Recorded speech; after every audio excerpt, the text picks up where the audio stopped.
You're watching the CG Live podcast. Now, the content for these podcasts are a little bit different than our normal pods as we bring on members and do long-form interviews. These were actually recorded live at our events with members that were going on stage to present, so the content is killer. Enjoy the show. Welcome into the Live Collective Genius podcast. We are in Sarasota at the hotel here, the Westin, and it's a little chilly outside, but it is super warm in here. Or as Jetro, my producer, and the guy behind the camera makes us all look good, would say this is so fire in this room right now. It is freezing outside, but that's okay. We have, I think, two presentations that we've already gotten through here day one. And one of those presenters here at our Collective Genius Select and Elevate room, Miss Candy Osborne, welcome to the live podcast. How are you? I'm good, Leon. Thanks for having me. Yes, I just watched you. Where the theme of this meeting, at least today, is gold standards. And I just watched you deliver a gold standard presentation on marketing. Why don't you tell everyone where you operate out of and the name of the business and how long you've been in the business, all those good things to start us off. Okay. So we're IPRS Cash. We're out of New England, specifically in New Hampshire, and we operate in all but one county in New Hampshire and then parts of Massachusetts and Maine. We primarily wholesale and novate, and then we sprinkle in some rehabs, just a handful here and there. We've been in business it'll be 10 years this year. 10 years. I can tell by this presentation that this is not where you started in regards to the gold standard of marketing that you presented on.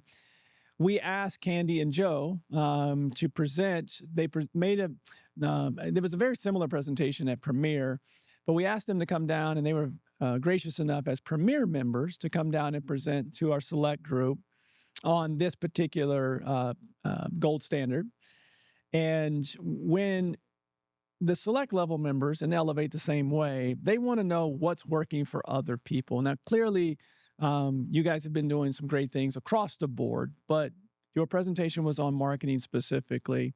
You want to walk people through just over the years, how long has it taken you to figure out this 10 steps that you went through on the presentation, different iterations of this? I'm sure there's been some heartache through it. How did you get to this point where you feel like you have really a good grasp on marketing? Good question. Of the 10 points, I feel like some of them happened earlier on. Some of them legitimately we just implemented in Q3. So some of them really compound, like for example, tracking net profit. That was probably 2 years ago that we started to do that, but there's dependencies, right? So we kind of needed to have all the data in one location to be able to track the net profit. So there's dependencies. It definitely took time, but it also took having the right people, and we had to learn from our mistakes.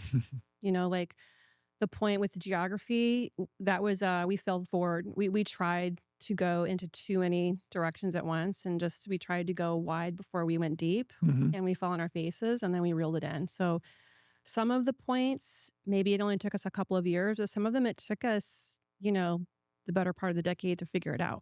Well, if you don't mind, let's go through a couple of these, this presentation to share with the group. Like the first one you just mentioned, clearly defined market.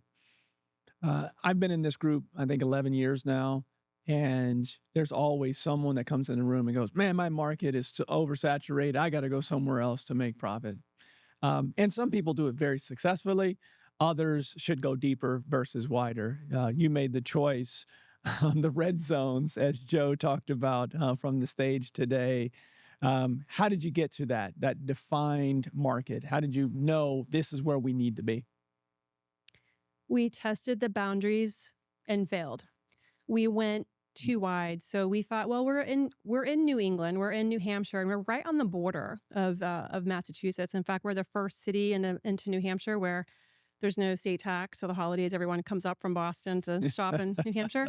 So we were right there. We're like, well, it's no big deal. Let's just go into Massachusetts and Maine. And so the problem that we had was it wasn't in marketing in terms of attracting the leads. The problem would be we didn't have boots on the ground to carry out the back end of the business. And then also when we've got a really small team and we've got like 2 or 3 acquisitions agents, depending on things, they would spend, 2 hours driving to an appointment, an hour at the appointment, 2 hours back. It was just taking too long. So it took us going into these markets and realizing all the reasons why it wasn't going to work, looking at the data, and then realizing where we needed to scale back to. And I think you showed a slide and the data showed that the percentage of deals that came from outside of what you defined, where you landed, was very small percent. It's like less than 4% of your deal flow. Is that correct? That's right. So it really wasn't worth it. Mm-hmm. It was shiny object syndrome, and it just, it was wasting the team's time on the front end from the driving and on the back end because we wouldn't have boots on the ground to help us with lock boxes or then to sell it. Like, it just wasn't worth it. Data-driven decisions. We are talking about gold standards we'll do marketing today, lead management, acquisitions. All of those will be future pods here today that will focus on those presentations as well. What I've noticed as we've tiered out the collective genius over the last 6 years now, what I've noticed is that the difference between the operators that are here today usually is time in the business, age, that's some of it as well, but let's just boil it down to usually it's time in the business. And they're not clearly defined with many things. They're not making data-driven decisions. They don't have people that are dedicated to the task at hand to develop a gold standard. I thought that was something that differentiated like where your business is today versus where it may have been the last couple of years on your number 2, which is, I think was if anyone was going to take anything away from this presentation, your saying go 0 to 1 was dedicating one person to marketing. How crucial has that been to this success that you're seeing on the marketing side? I think for us, it's really critical. I might be a little biased because I'm the person doing marketing and I have a marketing background. What's interesting is I see a lot of the operators talk about who's on their team. And for many of them, I don't see anyone talking about marketing. We call ourselves sales and marketing organizations that happen to be doing real estate, but I don't see the marketing presence. There's a lot of emphasis on building up sales, but marketing is legitimately the very beginning of the train of dominoes. And so if you don't get that right, it's going to affect everything downstream. So I believe not only should you have a body truly dedicated in driving marketing, at some point in the business, you're going to need someone who actually really knows marketing. That is, if you take nothing else from this pod, I would go back and listen to that piece right there. We are dedicated to sales and marketing. If you look at most of the largest operators, at least over the 500 members that we have, the largest operators they're so good at getting leads, qualified leads, right? Net leads, as you mentioned from the stage. And all of that, the highest majority of that comes from advertising, right? And you're right. Even at the premier level, if I ask how many people have a dedicated marketing manager or director of marketing, it's very few, very few. Now, there is a hybrid position so if you're looking at, hey, I don't think I can afford someone that's a director of marketing or a marketing manager, there's a hybrid position. And you guys defined this, I think, really well, not the hybrid position, but specifically on working with vendors. I think that's the first time that maybe in a long time, I've seen someone really focus on the importance of working with vendors and holding vendors accountable, because every vendor has a shiny object that they want to sell.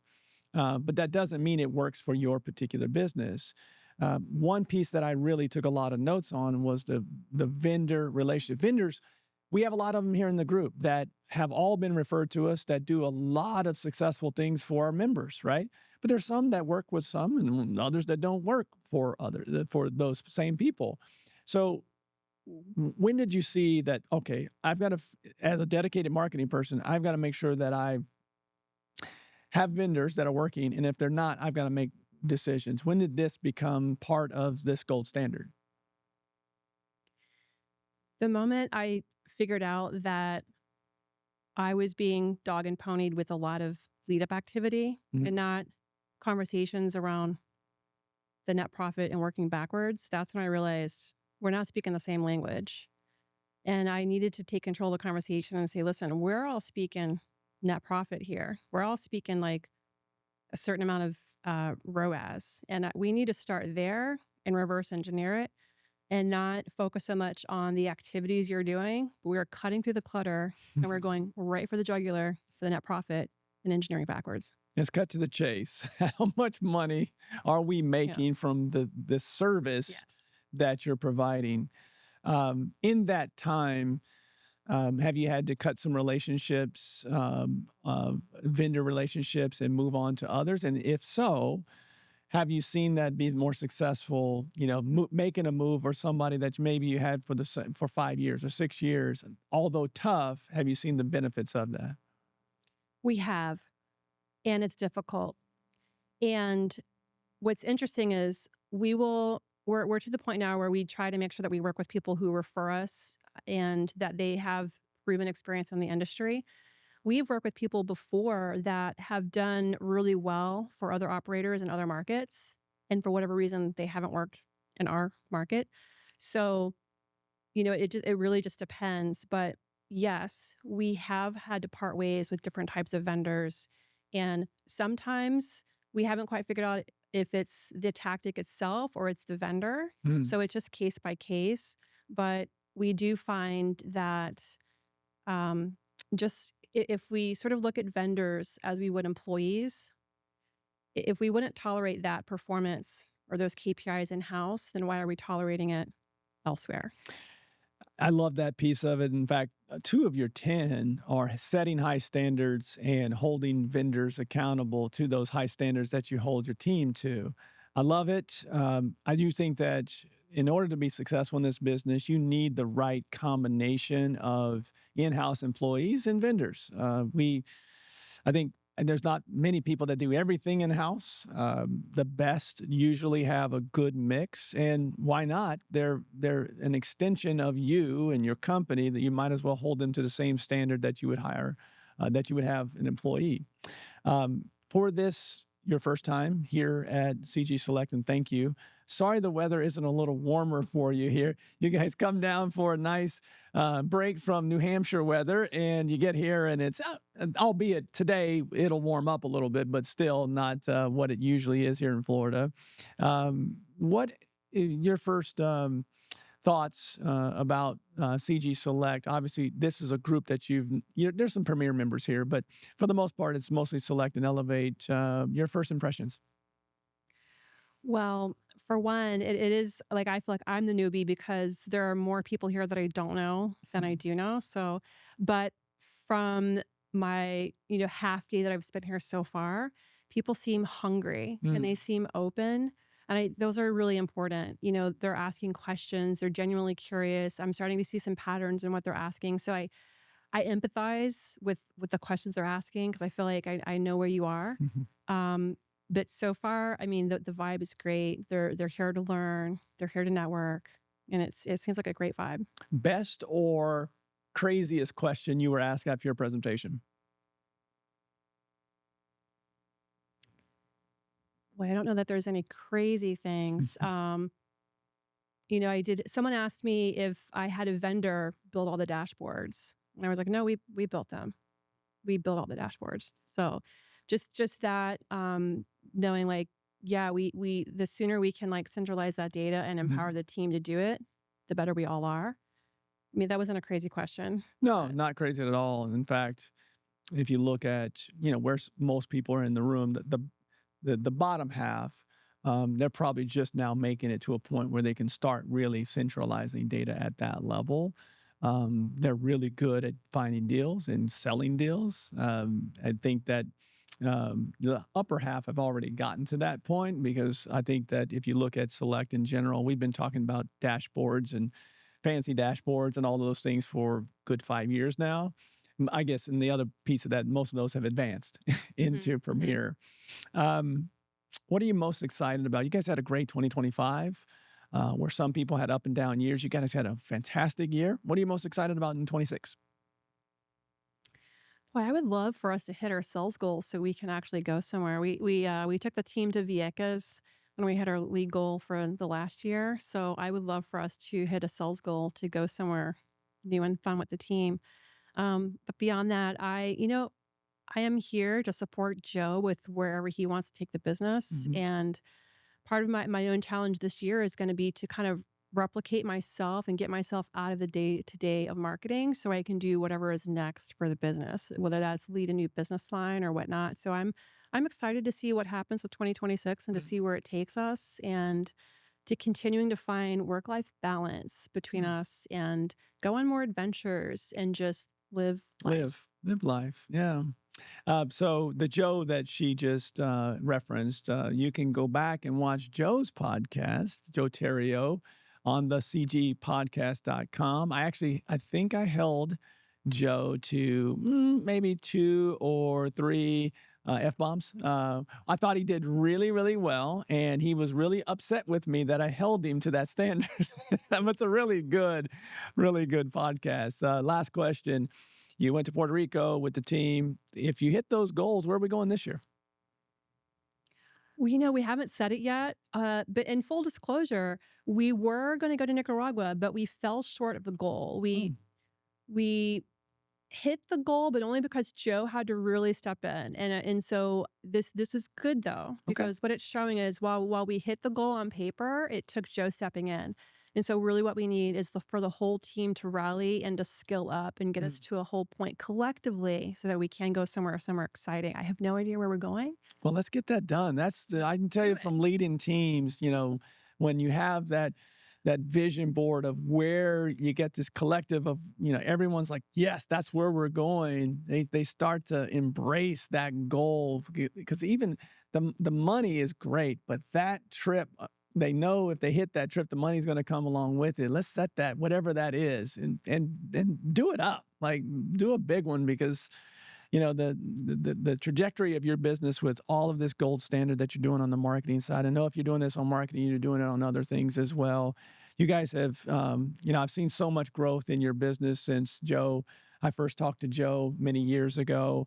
I'm very happy for the two of you, and I'm really appreciative for both of you to come down to Select and spend some time, your time that you could be anywhere, but you're spending it here presenting to CG Select, and really appreciate that.